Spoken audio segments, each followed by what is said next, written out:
मुहर्रम और करबला का वाक़या। इस्लाम का इतिहास त्याग, बलिदान और सच्चाई की मिसालों से भरा हुआ है।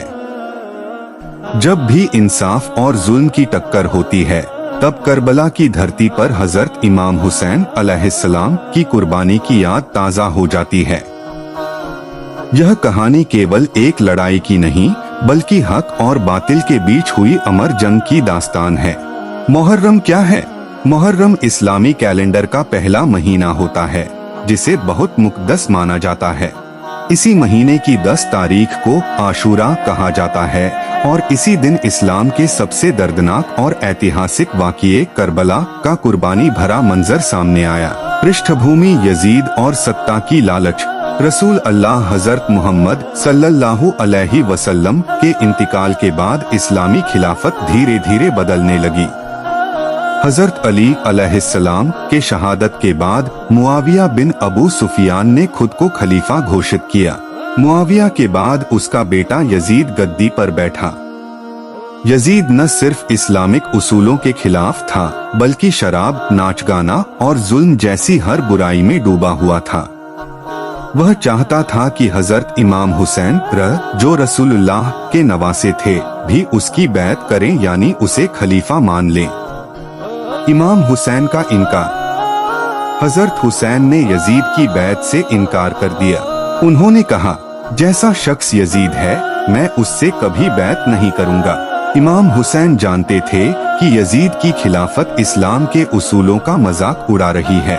अगर वो चुप रहते तो आने वाली नस्लें समझती कि इस्लाम जुल्म और नाइंसाफी को मंजूर करता है। कूफा के लोगों का बुलावा। कूफा, जो आज इराक में है, के लोगों ने इमाम हुसैन को खत लिखकर बुलाया कि वे यजीद के खिलाफ हैं और उन्हें अपना खलीफा मानते हैं। हजरत हुसैन ने अपने चचेरे भाई मुस्लिम बिन अकील को कूफा भेजा ताकि वह हालात का जायजा लें। पहले तो कूफा के लोग मुस्लिम बिन अकील के साथ थे, लेकिन जब यजीद ने वहां अपने गवर्नर इब्ने जियाद को भेजा और लोगों को धमकाया, तो कूफा वालों ने साथ छोड़ दिया। मुस्लिम बिन अकील को शहीद कर दिया गया।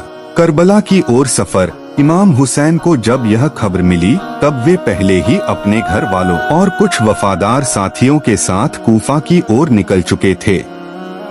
वे चाहते तो वापस जा सकते थे, लेकिन हक के रास्ते से हटना उन्हें मंजूर नहीं था।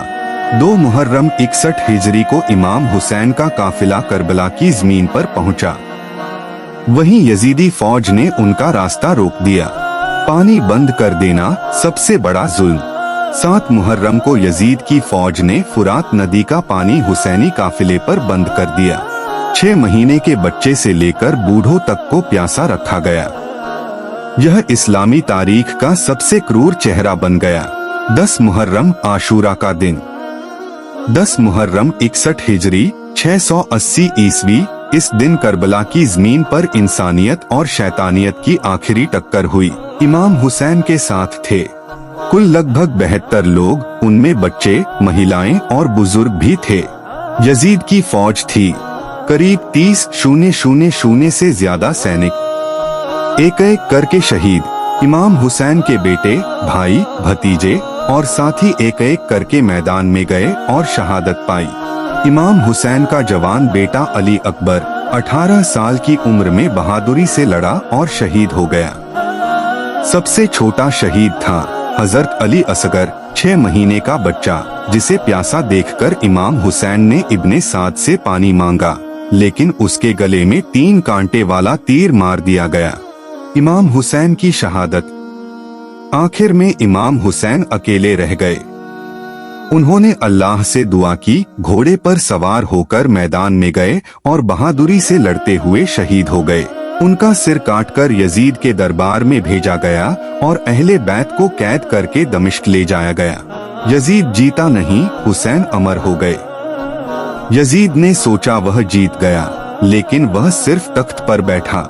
हजरत हुसैन ने दिलों की बादशाही जीत ली। आज यजीद को दुनिया जालिम कहती है और हुसैन को मजलूमों का रहबर, इंसाफ का सिपाही और इस्लाम का सच्चा वारिस। मुहर्रम का सबक। करबला हमें सिखाता है कि हक के लिए खड़े हो जाओ, चाहे सारी दुनिया खिलाफ हो। जुल्म के सामने झुकना इस्लाम नहीं है। इंसानियत, त्याग और सब्र ही असली इस्लाम है। आज की दुनिया के लिए करबला। आज जब दुनिया में नाइंसाफी, अत्याचार, लालच और भ्रष्टाचार बढ़ रहा है, अगर आपको ये वीडियो पसंद आएगा तो लाइक करें, शेयर करें और सब्सक्राइब जरूर करें। अस्सलामु अलैकुम।